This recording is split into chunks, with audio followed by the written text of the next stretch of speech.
Bom, então já estamos ao vivo, agora de volta com o painel Preço na Comunicação, Isso Importa. Agora não é mais uma semana, né? Então a gente vai ter meio que toda semana um painel com pessoas diferentes. E hoje a gente vai falar com a Renata Hilário. Ela é mestre em Marketing e Inteligência de Mercado e se define como uma publicitária com o pé na sustentabilidade. Ela é criadora, junto com a Cris Gutierrez, do podcast quinzenal Meteora. O podcast foi reconhecido pelo The Intercept e Mídia Ninja em 2019 como um dos melhores da atualidade. E ela e a Cris ainda figuram entre os 15 profissionais que ajudaram a construir um mercado de influência e conteúdo em 2019, de acordo com a YouPix. Renata, faltou alguma coisa na apresentação? Fala um pouco mais para a gente sobre a Renatinha de criança, como foi sua vivência até hoje, como foi o começo de carreira e como está sendo até hoje na publicidade, também enquanto mulher preta. Maravilha. Primeiro, agradecer pelo convite. Para mim é uma honra fazer parte desse papo aqui. Eu acho que cada vez mais o mercado publicitário está se unindo, né? Isso é bom para todos. A gente mostrar as caras, quem está por trás, quem está criando, até para a gente garantir que, de fato, todos estejam representados, né? Afinal, a gente acaba influenciando muito, né? Na sociedade com o nosso trabalho também. Então, eu gosto muito desses movimentos, assim, então eu sempre topo, assim, quando surge um convite para falar dessa profissão que eu tanto amo, né, da publicidade, eu estou sempre dentro. É isso que vocês comentaram também, né, uma mini biografia aí da Renata. Ao longo do papo, assim, eu vou contar um pouco minha trajetória, porque eu acho importante compartilhar os caminhos e as pedras no caminho também, né? Porque aí a galera, às vezes, pode se inspirar em algumas coisas que pode facilitar ou evitar passar por alguns apuros também. O Meteoro é um projeto, assim, que a gente tem o maior xodó com ele. Há 2 anos ele existe, né? E começou de uma forma despretensiosa, porém com propósito, né? A gente sempre consumiu podcast, esse mercado aí, e que agora está muito em alta, né? Mas antes não era tanto. E eu gosto muito de podcast, a gente consumia, só que a gente não se sentia representada. A Cris é jornalista, e a Cris sempre teve uma voz muito ativa nas redes sociais, né? Eu sou uma pessoa mais de bastidores, né? Eu gosto de produzir conteúdo, mas eu não mostrava tanto a cara quanto a Cris.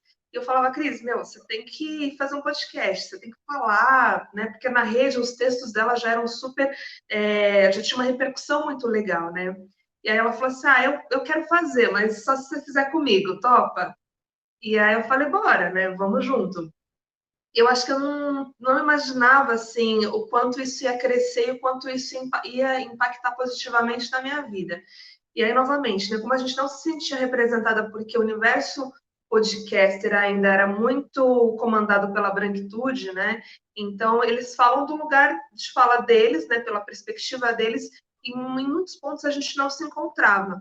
Então, como trazer as nossas narrativas, as nossas vivências para esse universo? A gente resolveu fazer o nosso, onde a gente fala para todos os assuntos, é para todo mundo mesmo, só que valorizando o protagonismo negro. E aí aconteceu que a gente esperava, assim, enquanto audiência, né? Os negros se identificaram muito com a pauta, as mulheres negras principalmente. A gente tem um feedback, assim, diário, a gente recebe mensagens incríveis, assim, das mulheres negras principalmente, falando o quanto foi libertador ouvir o Meteora e se sentem realmente representadas, né? Eu acho que isso é o maior ganho, o maior prêmio que a gente poderia receber, é o reconhecimento do público. Claro que foi bacana ter o reconhecimento do Intercept, da Mídia Ninja, do YouPix, né? Mas ouvir que está fazendo sentido para a galera, acho que isso não tem preço. Então, o Meteora foi isso. E aí, paralelo a esse projeto, digamos, pessoal, eu tenho aí minha vida na comunicação, minha formação é publicidade, mas aí fui caminhando por outros caminhos também. Então, sou uma curiosa, sou uma estudiosa, então fiz uma pós em sustentabilidade, um mestrado em comportamento do consumidor, e estamos aí, navegando pelo mercado publicitário também. Legal. Bom, você é uma mulher preta, empreendedora, que fala muito sobre várias verdades que às vezes as pessoas não estão preparadas para escutar ou não querem escutar. Como é que é ocupar esses espaços, assim, para você? Legal. Sabe, eu estava pensando, né, assim, no podcast, as pessoas às vezes questionam isso, né? A gente acaba tendo uma voz, mas para além da voz, eu entendo que a gente também faz um papel de escuta. A gente é mediadora ali, né? E a gente tenta trazer as pessoas que realmente têm afinidade com os temas que a gente se propõe a falar. Então, eu estou muito nesse lugar de escuta, aprendendo muito no Meteora também, porque a cada pauta, por exemplo, a gente falou de masculinidades, a gente trouxe Roger Cipó para falar, né, e ouviu e aprende muito com ele e com outros, Érica Malunguinho, Ricom Sapiência, entre outras pessoas que passaram por lá, e aí a gente vai mediando, vai aprendendo, né? E aí, enquanto mulher preta, né, assim, a gente começa também a ser enxergada pelo sistema e pelo mercado, e aí eu tive alguns convites muito legais, assim, especialmente em 2019, para poder falar. Então, são empresas e grupos e projetos que estavam realmente interessados em ouvir um pouquinho sobre essa lógica, essa perspectiva de uma mulher preta na sociedade, do trabalho que eu desenvolvo, e foi legal, assim, mas foi bacana, mas assim, o que a gente sempre frisa, né? Não convidem a gente só para falar sobre racismo, não chama a gente só no mês de novembro para falar no Dia da Consciência Negra. A gente pode falar de outras coisas também. A gente quer estar em outros espaços, né, em outros contextos. Então ainda é uma luta, né? A gente toca nessas feridas, mas a gente não quer ser só um número ou um token, né, que a gente chama de ser o negro único nos espaços em ocasiões especiais. A gente precisa fazer isso ser uma realidade, já que somos a maioria, então isso a gente tem que estar em todos os espaços, em todas as datas, em todos os assuntos, a gente tem propriedade para isso. Meu, legal demais. E, ô, Renato, eu sempre ouço o podcast, meu, adoro Café com a Dona Jacira e tal. E na descrição do podcast, do Meteora, tem a seguinte frase: diz o que pensa para provocar inspiração e informa para provocar ação. Meu, as pessoas se inspiram em vocês, nas pessoas que falam, para criar e sair de um lugar comum. E você, em quem você se inspira? E você já falou sobre a ideia de criar o Meteora, mas em quem você se inspira? Tipo, como foi? Em quem você se inspirou antes e durante e agora? Ah, é legal essa pergunta, porque a gente tem, às vezes, inspirações muito mais próximas do que a gente imagina. A gente não precisa sempre buscar referências de fora ou pessoas em destaque, né? É, eu acredito muito, eu sempre falo isso, em rede. As pessoas se ajudam, se conectam, e isso faz muita diferença na vida pessoal e na vida profissional, que para mim também uma não está distinta da outra. Então, eu tenho algumas referências. Eu vou citar um grupo, por exemplo, que é o Grupo Publicitários Negros, que é um grupo que vem fazendo grandes mudanças aí no mercado. O fundador é o Aquiles, ele existe há mais ou menos 3 anos, o grupo. Tem até um arroba deles aí para vocês seguirem, arroba Publicitários Negros no Instagram. Hoje ele tem mais de 2.000 comunicadores, sendo a maioria publicitários espalhados aí em todo o país. E são pessoas que resolveram se unir para mudar o mercado. Então, desde trocas de vagas de emprego, até projetos, até dar uma força, um apoio, digamos, até psicológico, assim, sabe? De trocar uma ideia mesmo, olha, como que você está lidando com essa situação? Estou sofrendo uma questão de racismo dentro da minha agência, como que você lidou com isso? Enfim, virou uma rede muito grande e ela também já foi reconhecida aí por vários canais, imprensa, e eu acho que eu me inspiro muito nas pessoas que lá estão. Então, tem uma galera júnior, até uma galera sênior, que já ganhou Cannes, prêmios reconhecidos aí, e são as pessoas que me inspiram no dia a dia, profissionalmente falando, né? Tem muita gente legal. Eu poderia citar alguns aqui, vou citar o Ari Jorge, diretor de arte, Samantha Almeida, Felipe Silva, o Anderson, Maia, Coletivo Gana, Jana Assunção, tem muita gente legal. Não quero esquecer assim que a gente começa a falar, mas eu acho que são as pessoas que estão ao nosso redor também. A gente precisa ficar olhando lá para fora sempre, sabe? Pode crer. E continuando a falar sobre esse rolê, tem uma entrevista sua e da Cris com o KLJ, que ele cita sobre como o universo fez com que ele e os outros membros do Racionais se juntarem para se encontrarem para criar o Racionais e fazer toda essa diferença. E, como foi o seu encontro da Cris? Como começou essa relação de vocês duas e como funciona até hoje? Como o universo girou para que vocês se encontrassem? Ah, legal. Essa é uma pergunta bem bacana, assim. Eu acredito muito que nada é por acaso. Para além de qualquer crença dogmática, eu acredito realmente que a gente vem com um propósito, aí a gente encontra algumas pessoas que vão seguir com a gente, criando coisas, projetos, trabalhando, enfim. E com a Cris foi assim também, né? É engraçado que a Cris, há uns 3 anos atrás, mais ou menos, eu estava me sentindo muito inútil mesmo enquanto cidadã, assim. Então eu queria fazer algum projeto social, alguma coisa, estava quieta, né? E fui procurar. E aí me deparei assim com um projeto que estava sendo feito por uma outra amiga na Cracolândia, aqui em São Paulo, né? Que é uma região onde tem muitas pessoas em situação de rua, usuárias, né, de drogas e tal.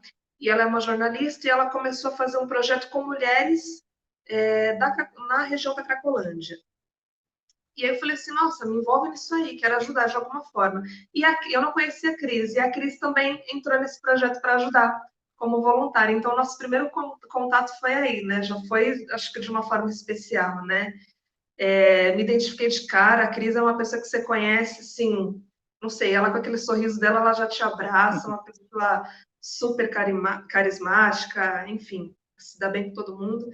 E a gente começou a encontrar muitas coisas em comum, né? E a gente começou a conversar sempre. E aí calhou de eu estar saindo de férias e eu estar indo para um festival que ela também estava indo, que é o Afropunk.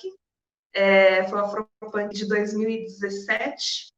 A gente foi juntas, a gente acabou indo juntas. Logo depois desse projeto na Cracolândia, a gente foi para o Afropunk Londres e Paris. E aí, daí, a nossa relação só veio a se estreitar cada vez mais. Ela é minha parceirona, a gente é muito amiga, toca esse projeto, né? Tem essa sociedade aí no Meteora. E eu acho que a cada dia está se fortalecendo mais, assim. O Meteora nos uniu muito, a gente aprende muito com ele. E através desse projeto eu conheci muita gente bacana, muita gente fantástica que se tornaram meus amigos. Então, só tenho a agradecer, né? Legal.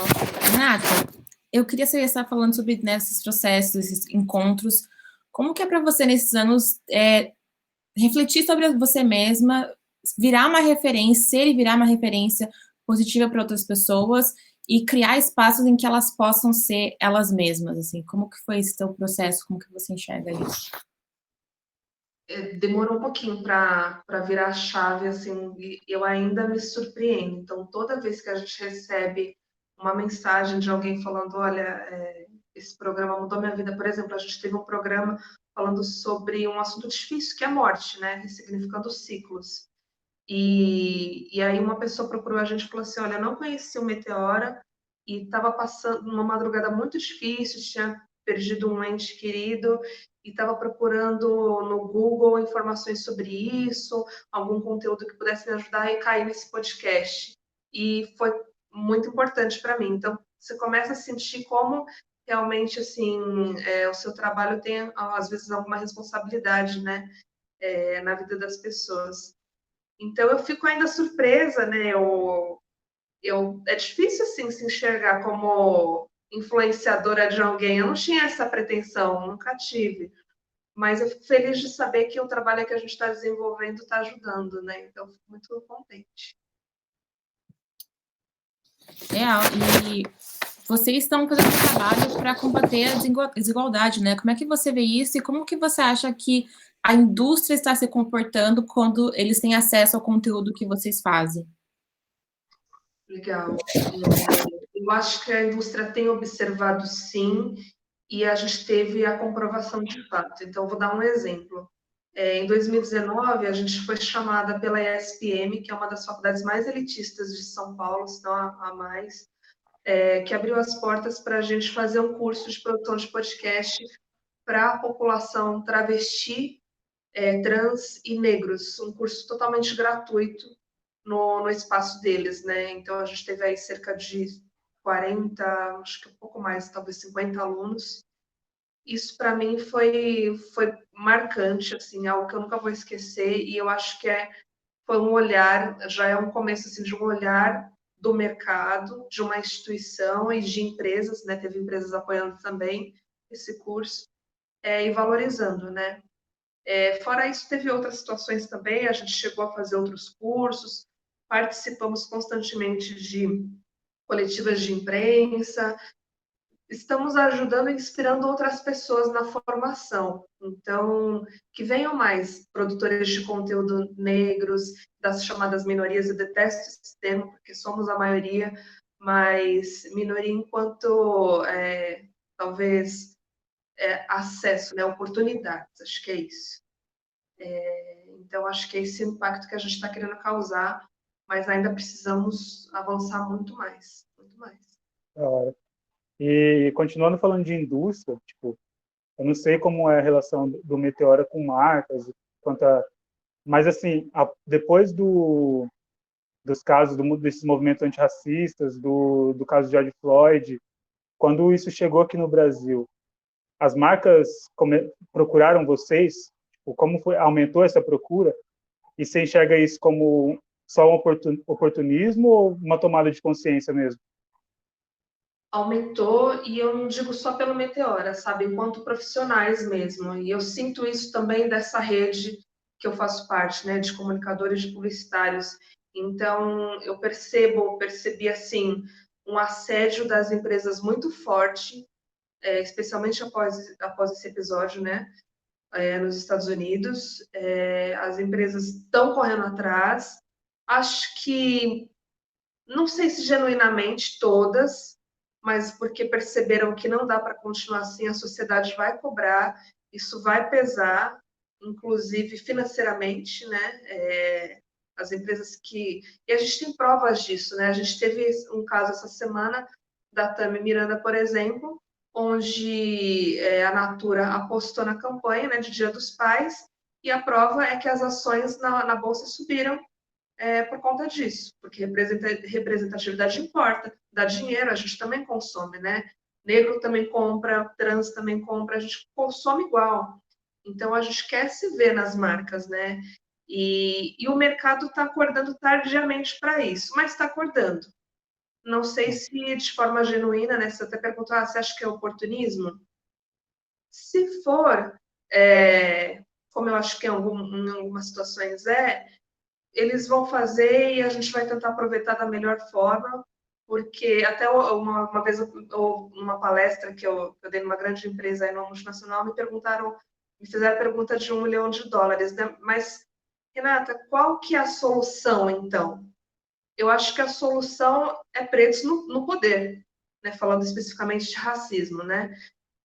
Pretos no poder, a gente tem que estar com a caneta na mão, tem que estar com a decisão na mão, em cargos de liderança, para poder influenciar também. Então, enquanto não tivermos numa mesa de decisão pessoas trans, pretos, das chamadas minorias, a gente não vai ter avanço, né? A gente precisa fazer parte disso para realmente mover as estruturas. A prova de que isso não deu certo até então é por termos sempre as mesmas pessoas nesses espaços. Renata, você aproveitou, você falou que você dá palestras e tal. Eu queria perguntar para você também como é essa relação de criação com as marcas de vocês. Tipo, tanto você, enquanto profissional, como você, enquanto co-criadora do Meteora, né? Tipo, como funciona esse processo? Vocês participam do briefing, participam de todo o processo ou vocês só pegam meio que na ponta ali? Como funciona? A gente teve um caso, a gente tem um parceiro, que é uma marca preta, né? A gente acredita muito no Black Money também, que é o Clube da Preta, né? Que é um clube que faz aí uma curadoria de produtos feitos por afroempreendedores, e aí ele e faz a curadoria das pessoas que se inscrevem, né? Aí ele vê o seu perfil, vê os produtos que teriam mais relação com você e te manda todo mês um box com esses itens. Então, é um dos nossos parceiros. A gente fez um projeto com eles que foi sobre empreendedorismo, então foram 5 episódios.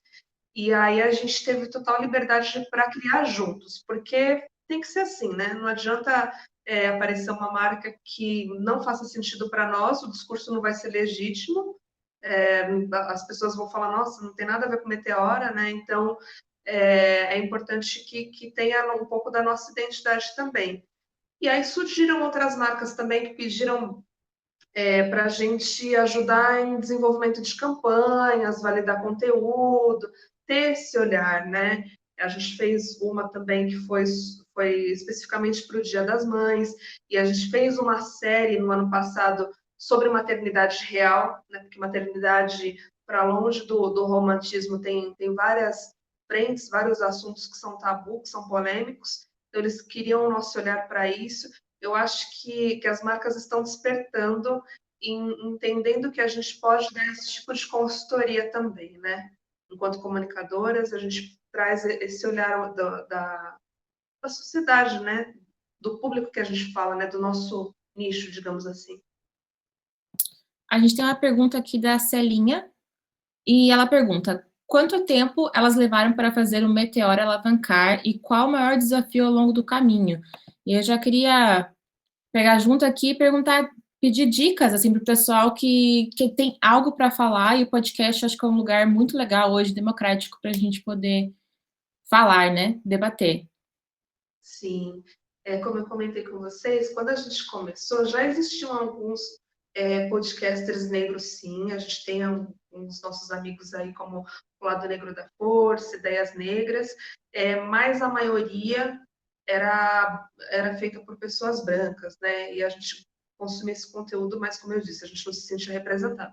Então, a gente decidiu fazer e a gente não tinha ideia. A gente começou a pesquisar mesmo, a gente queria fazer uma coisa bem feita, produzir pelo menos alguns primeiros programas, assim, para já colocar no ar. E eu acho que o grande sucesso mesmo do Meteor até hoje é a gente tentar ser autêntica no nosso discurso. Acho que qualquer pessoa, na sua carreira, independente da sua profissão, se você trouxer a sua vivência, a sua autenticidade, você vai se diferenciar, né?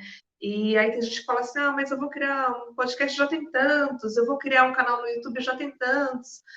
Ninguém vai contar da maneira que você vai contar, né?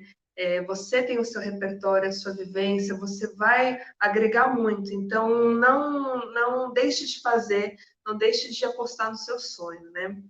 Então, acho que a gente deu muito certo por isso. E a gente pensou em formatos diferentes também. O Meteora, num dado momento, eu e a Cris, a gente pensou assim, nossa, ele pode ser uma revista em áudio. Por que não ter colunas? E aí surgiu a ideia de ter as colunistas. E a gente fez uma entrevista com a dona Jacira, né? Que é escritora, é uma artista, ela tem tantas qualidades, tantos adjetivos, né? E também conhecida como Mãe Demicida, a gente fala que isso não importa tanto, né? Mas Mãe Demicida. E aí a gente foi fazer uma entrevista com ela. Durante a entrevista, ela falou assim, nossa, meu sonho sempre foi fazer um programa de rádio, desde a infância, eu queria e tal. E aí veio o clique, né? Na hora a gente fez o convite. Ela, por que não fazer uma participação no Meteora? E foi assim, né? Então, a gente tem a coluna da Dona Jacira, temos a Papisa, que é astróloga, que é fantástica também. A gente foi dando uma cara, foi dando um formato. E isso foi agradando as pessoas, né? E nas nossas conversas também a gente sente isso. Vou dar um outro exemplo prático. Uma vez eu participei de uma roda de conversa na virada política, também só com podcasters brancos, e aí um deles, bem famoso, perguntou assim para mim, nossa, eu senti que quando vocês entrevistaram a Érica Malunguinho, a nossa deputada estadual, ela estava muito à vontade no programa, né? Por quê, né? O que vocês fizeram? Como ela se soltou tanto a ponto de até cantar, né, no programa? Falei, então, ela se sentiu entre os dela, né?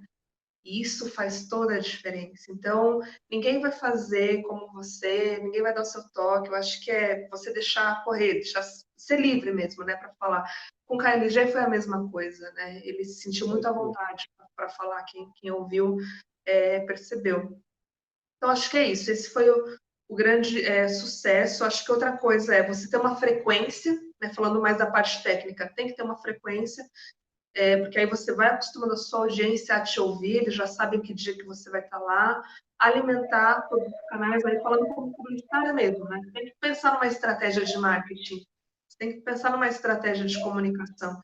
Então, atacar em todas as frentes, né? Começar a criar uma comunidade, a gente tem uma comunidade, né, que nos acompanha, e isso foi nos fortalecendo cada vez mais, né? E aí, quando você traz cada convidado, ele também vai levando para a rede deles, né? Isso vai virando uma bola de neve. Acho que foi esse o grande caminho, a grande sacada até hoje. E só está crescendo, e aí os convites vieram, o nosso relacionamento com marcas aconteceram por conta disso, convites para palestrar, convites para workshop, convite para participar de coletiva de imprensa. A gente participou da coletiva de imprensa com a Angela Davis, é uma coisa que eu gosto de falar, porque para mim foi uma realização pessoal, né? Você está ali com a Angela Davis, que para mim, para nós, é referência, né? Eu acho que é construindo, assim. As pessoas, às vezes, começam um projeto já pensando muito, às vezes, no resultado final e não no caminho. Eu acho que isso acontece. É óbvio que a gente precisa pagar os boletos, precisa pagar as contas, precisa trabalhar, mas só pensar no resultado talvez não vai te trazer prazer naquilo. Então, tente fazer com os recursos que você tem. A gente fala isso no curso, gente, você não precisa de milhões para fazer. Dona Jacira, por exemplo, ela grava no celular dela e manda para a gente o áudio, a gente edita. Né? Se você tiver paciência, dá até para você aprender a editar sozinho na sua casa um podcast e subir gratuitamente nas plataformas. Então, tem um pouquinho de interesse, vá atrás, pesquisa. Se você realmente estiver afim de fazer, você vai começar talvez de uma forma meio que amadora, mas depois você vai crescer, né? E se conecte com as pessoas que fazem, pergunta, vai atrás. Acho que esse é o grande caminho aí que a gente trilhou. Que legal que você falou sobre o processo, né? A importância de todo o processo para daí a gente chegar em algum lugar e ir colhendo. A gente tem uma pergunta do Felipe Silva. Ele estava aqui com a gente alguns dias atrás. Ele pergunta: Renata, conte pra gente, na sua opinião, qual o episódio mais especial que vocês realizaram até hoje? Nossa, não quero ser injusta com quem já passou por lá. Foram alguns. O KLJ me marcou muito, foi em janeiro desse ano, porque ele é um ícone, porque Racionais fez parte da minha vida, da minha história, acho que da maioria de nós, né? Nossa escola de vida. Então, estar com o mestre KLJ realmente me marcou muito. E teve um episódio engraçado que eu nunca vou esquecer também, que foi na casa do Rincon Sapiência, né? Então já estava nervosa, aflita, porque quando a gente convidou o Rincon, ele falou: então tá, vem aqui em casa gravar. Eu falei: caramba, vou na casa do meu ídolo, né? Então fomos. E aí fingindo naturalidade, né? Lá com o roteiro e tal, vamos gravar. E aí durante a gravação ele falou: vai aparecer um amigo aqui, mas não precisa se preocupar não, ele vai ficar ali no computador e tal, e a gente vai tocar, porque eu tô avisando que vai tocar campainha aqui em determinado momento. Tá bom. E aí, de repente, nada mais, nada menos, era o Mano Brown chegando na casa dele. Eu falei: pô, Rincon, assim não dá, né? Prepara a gente, prepara o coração. E foi muito especial, porque aí ele não ficou no computador nada, ele puxou a cadeira e assistiu a entrevista inteira e deu o feedback dele no final, e aí ele falou que foi incrível e tal, e a gente torce para um dia ter a honra de entrevistá-lo também. São referências para mim, né? Eu falo que o rap faz parte da minha vida, o rap constrói, o rap ensina, né? Como o crioulo diz, o rap te ensina de verdade. Então, poder estar perto dessas pessoas, para mim, foi muito especial. Mas todos os outros, aprendo muito. Para mim, o Meteoro é a escuta. Eu só faço a ponte, eu aprendo com eles. Legal demais, porra. Imagina você estar entrevistando, chega o Mano Brown e senta do seu lado. Eu acho que eu travaria, já vou falando. Eu acho que eu não daria conta de fazer o restante. A Cris fala que foi super engraçada, deu uma travada, deu uma bugada. Exatamente.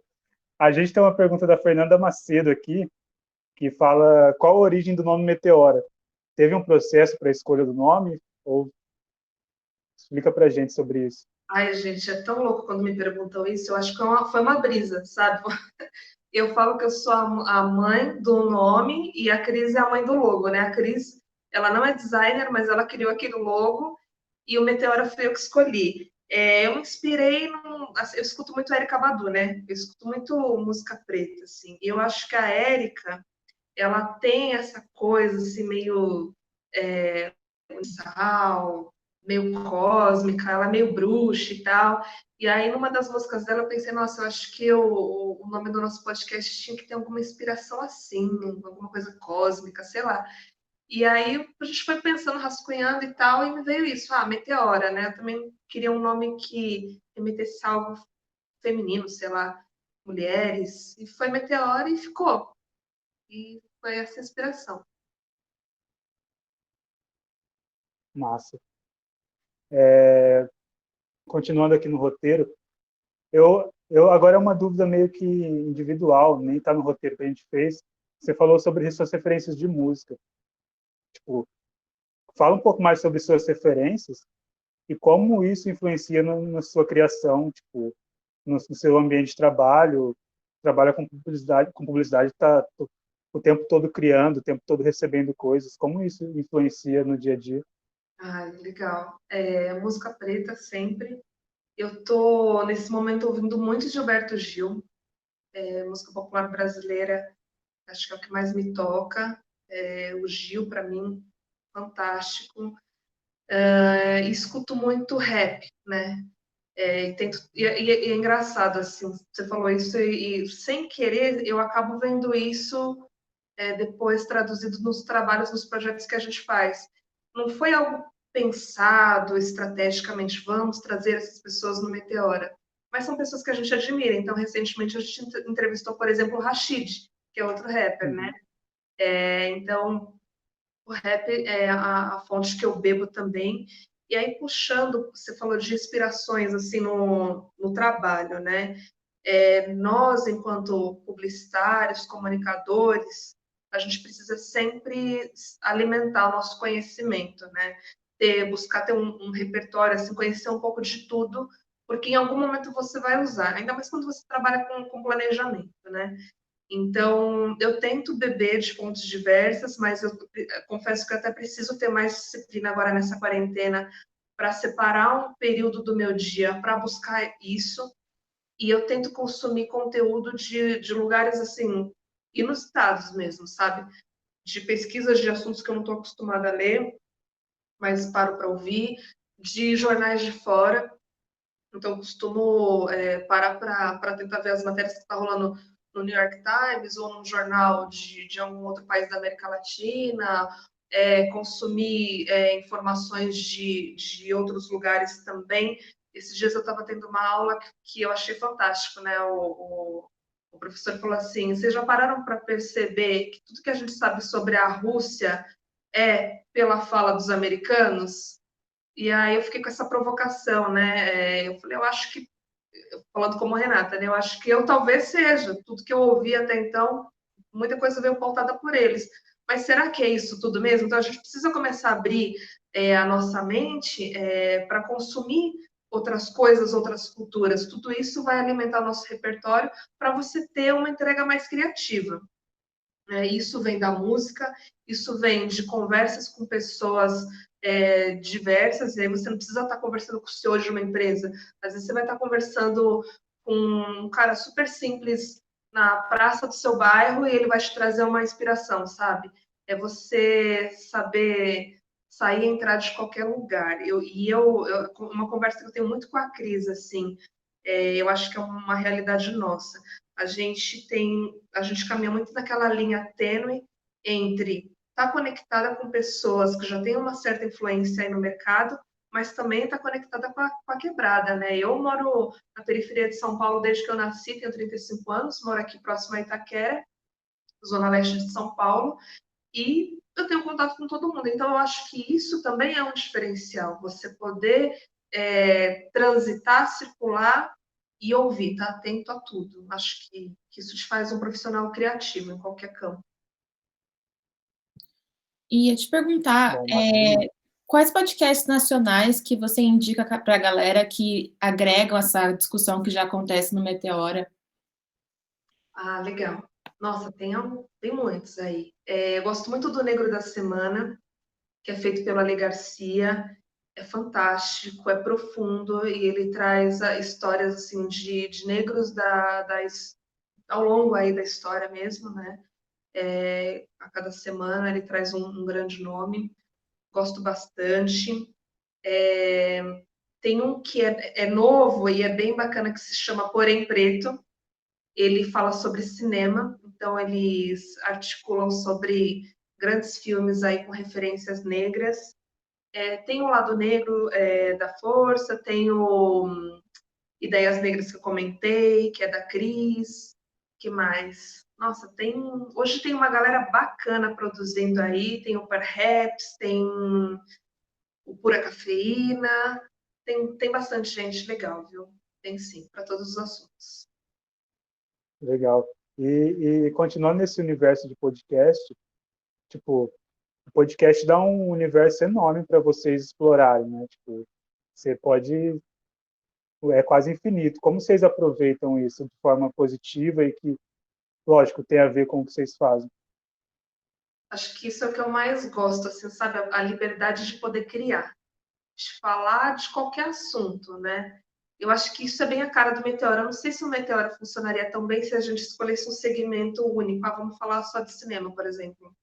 Não, a gente fala de qualquer coisa mesmo, desde política até sexualidade. A gente fez um programa ao vivo, então você vê, né, novamente, assim, a gente pensou em formatos diferentes, a gente chegou a fazer um programa ao vivo, então a gente convidou a galera, quem quisesse ir, para acompanhar um episódio. E a gente teve mais ou menos umas 50 pessoas assistindo.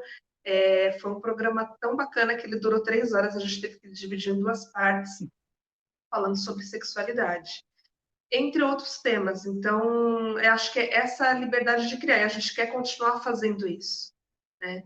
Especialmente nesse momento aí de pandemia, é um ano diferente para todo mundo, e algumas coisas estão fervendo, digamos assim, alguns assuntos que a gente começou a falar, por exemplo, sobre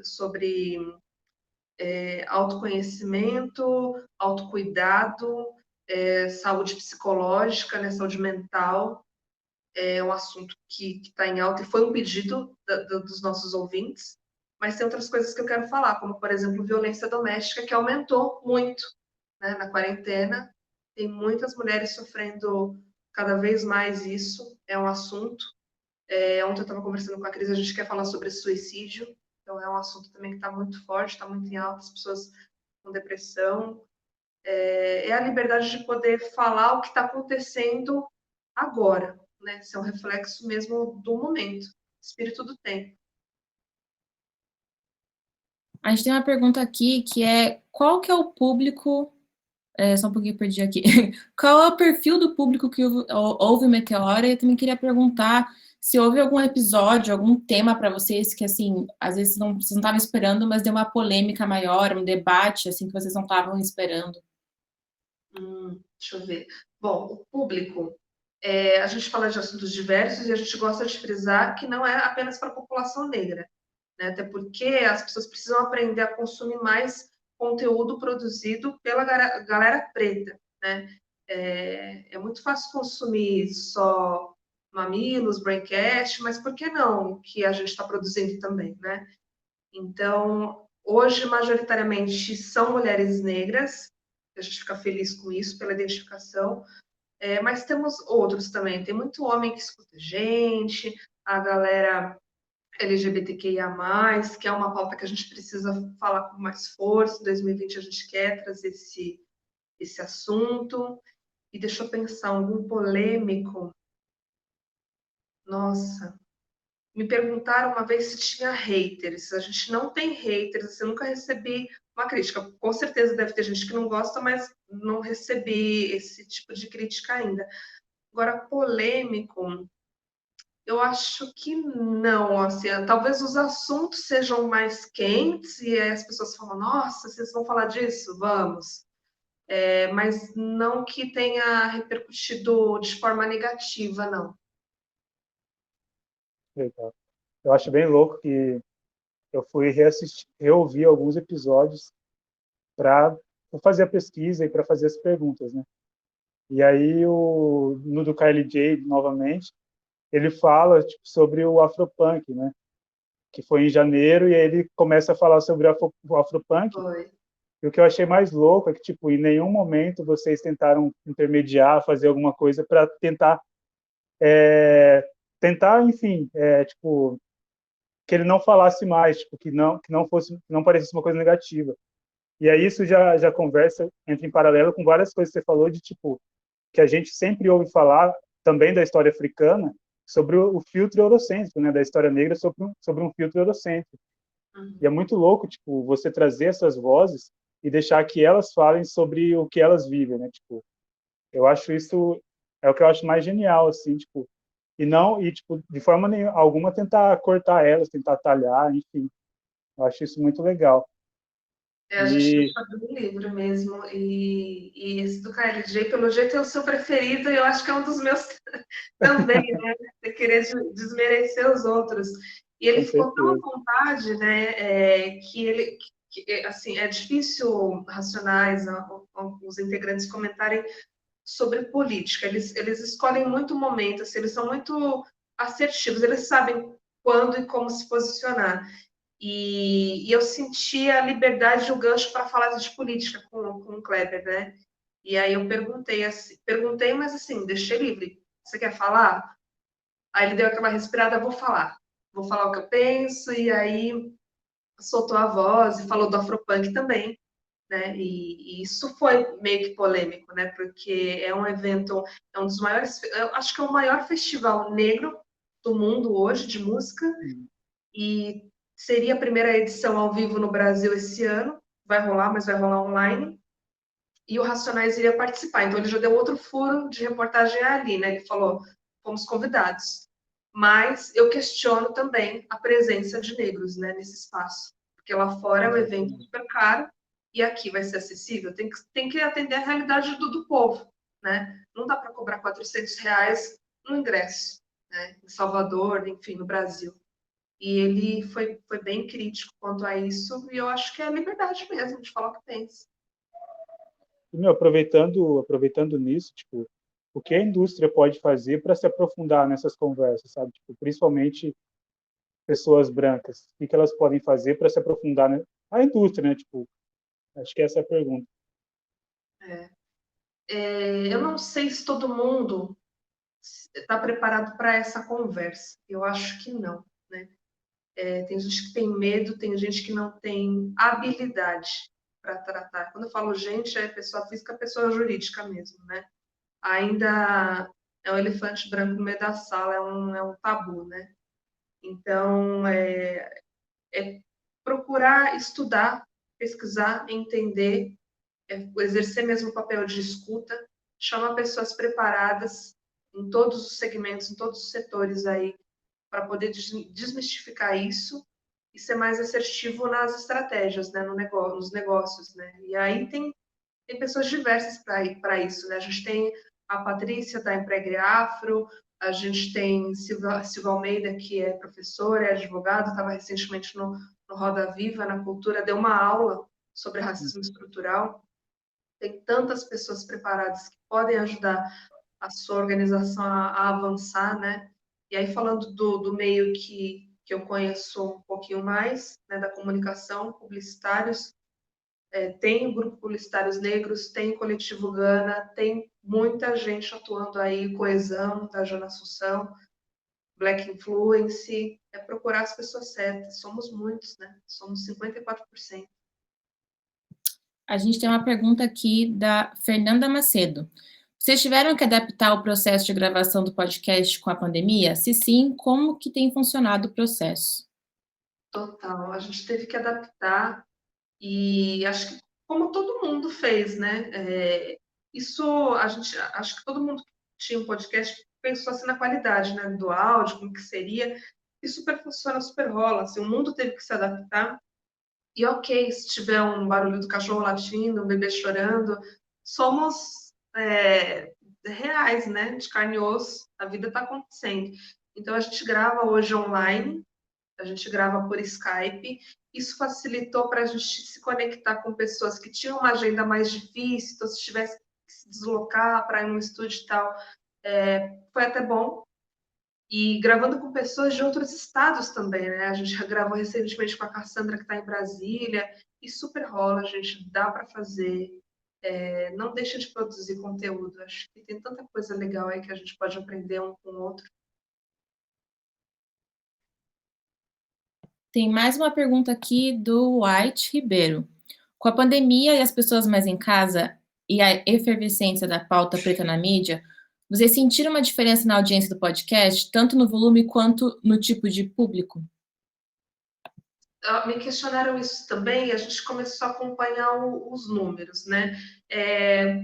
Tem alguns fatores que influenciam. Uma galera, existem algumas pesquisas, tem até um sindicato, né, uma organização aí de podcasters que faz algumas pesquisas e mostram que as pessoas escutam muito, né, tem o hábito de escutar indo ao trabalho, por exemplo. Então, aqui em São Paulo, eixo Rio-São Paulo, aqui, né, onde ainda predomina as pessoas que escutam podcast, segundo essa pesquisa, as pessoas pegam metrô, ônibus, e estão lá com seu fone de ouvido, ouvindo podcast. Então, isso tende a influenciar um pouco agora com a pandemia. Porém, as pessoas escutam muito também trabalhando, fazendo alguma atividade doméstica.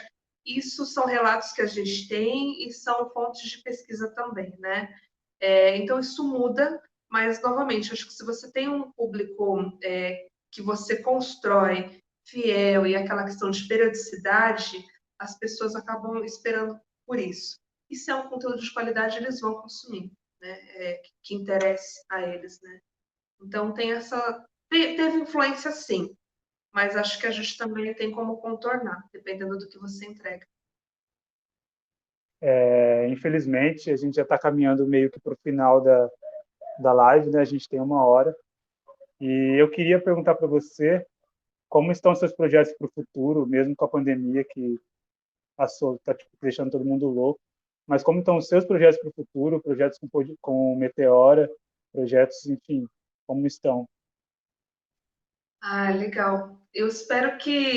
Primeiro, eu espero que o futuro de todos nós venha com boas notícias aí, venha com muita saúde, venha com notícias como cura, vacina, né? Dias melhores para nós.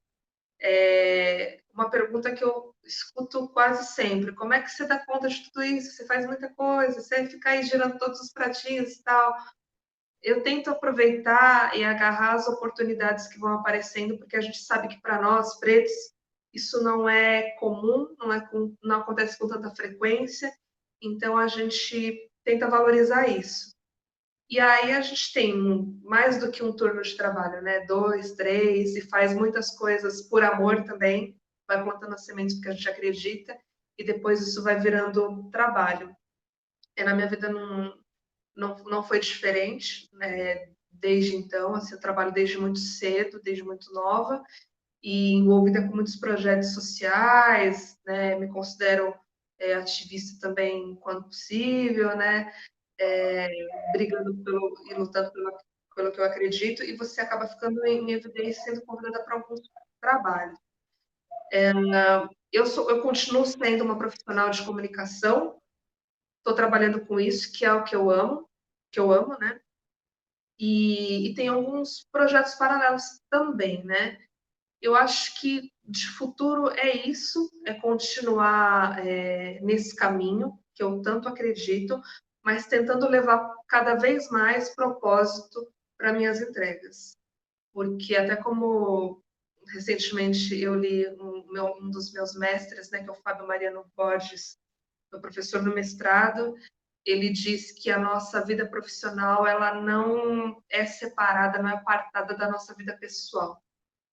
Até porque ela faz parte da nossa biografia, e eu acredito nisso. Então, se ela faz parte da nossa biografia, eu tenho que levar para o meu trabalho o meu propósito, o meu sentido de vida, né? E o meu sentido de vida é que ele seja mais justo, mais inclusivo, diverso, claro, dentro das minhas possibilidades, porque eu sou uma ferramenta, né, bem pequenininha dentro de todo esse sistema, de todo esse universo, mas se eu puder plantar uma semente nos lugares que eu passo e poder trazer mais dos nossos, né, para isso, né, para as oportunidades que eu tive, que eu estou tendo e que eu pretendo ter, é isso que eu quero fazer. Então, é seguir trabalhando muito.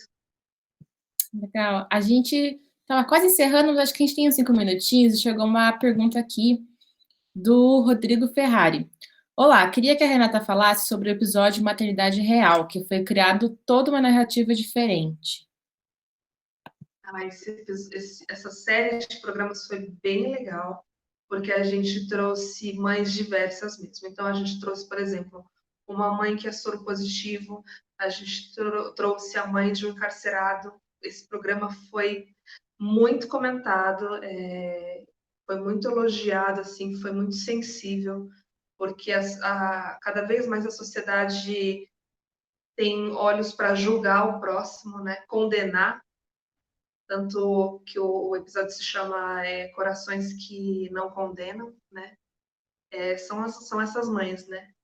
E diferentes realidades. Então, a gente teve mães lésbicas que adotaram, enfim, diversas. A gente entrevistou também a produtora musical, a Nicole Balestro, que falou sobre a maternidade dela, tirando essa questão da romantização. E nisso as pessoas vão se identificando, porque é aquilo que eu falei para vocês no início, né? Ser real. Se você é real, se você traz a sua autenticidade, vai dar certo. Vai dar certo. Uma última pergunta, como é que você está se mantendo criativa nessa pandemia, durante esses tempos estranhos que a gente está passando? Eu estou tentando aproveitar as brechas aí para estudar mais, sabe? Eu não estava conseguindo ler, então eu sou uma pessoa que comprou muito livro, né? E aí ficava aqui acumulando a pilha de livros aqui. Então eu comecei a ler, e aí isso até foi fruto de um dos últimos episódios aí com o Rashid, que, gente, esse livro é fantástico, vou falar sempre dele. Acabei de escrever uma coluna aí para uma revista sobre isso também, vai sair em breve. É o livro Caminho do Artista. Esse livro, aí vocês ouvem o nome e falam assim, mas tem a ver com artista? Não. Todos nós temos, seja dentro de casa ou em alguma carreira fora e tal, às vezes um momento onde a gente tem um bloqueio criativo e precisa alimentá-lo, né? E aí, como é que faz, né? Esse livro ajuda muito. Ele traz algumas ferramentas, uma proposta de 12 semanas, insights, inspirações, e de verdade, realmente funciona. Ele é chamado a Bíblia da Criatividade, já vendeu 4 milhões de cópias aí, e me inspirou muito porque algumas das pessoas que eu sigo, que são inspiração para mim, leram o livro e aí eu fui descobrindo e falaram que também impactaram positivamente na vida delas, como Rashid, que é um rapper, então isso influencia na escrita deles, no desenvolvimento das músicas. A Kerry Washington, que é uma atriz brilhante aí, não sei se todo mundo conhece, ela fez aquela série super famosa Scandal, fez agora Little Fires, ela também leu e fez o depoimento nas redes sociais dela. O J. Cole, que é outro rapper, entre outras pessoas que eu fui descobrindo que leram. E eu falei, nossa, então deve ser bom mesmo. Eu comprei, gente, fantástico. E eu tô achando mal barato, porque depois que a gente fez esse programa, a gente recebeu mensagens de vários ouvintes falando que compraram o livro e estão mergulhando. E aí até meu namorado falou assim para mim, nossa, tem que ganhar um percentual, né? Porque você tá divulgando aí o livro, né? Não tô ganhando nada com isso, tá, gente? É porque quando é bom a gente indica mesmo. Então eu tô tentando alimentar dessa forma. Leitura, filme, música, conversas. Eu tô louca para comprar esse livro, tá na minha listinha. Eu também, eu nunca tinha ouvido falar desse livro, e quando eu vi esse episódio com o Rashid, eu falei, nossa, eu preciso comprar esse livro. O único ruim é que de Mato Grosso não chegam muito, né? Então eu tô vendo uns sites que estão vendendo num preço bacana e vou com certeza comprar também. E é isso, eu acho que essa foi a última pergunta, encerrando aqui agora. Lembrando que, meu, puta prazer conversar com você, Renata. Tipo, eu te admiro pra caramba, admiro o podcast, admiro a Cris também. E achei muito legal. Agradecer por você ter aceitado o convite, estar aqui numa sexta-noite, apesar que não dá muito para sextar, né? Mas E com vocês. agradecer tipo, demais o tempo dedicado e muito obrigado por estar aqui com a gente, contribuindo.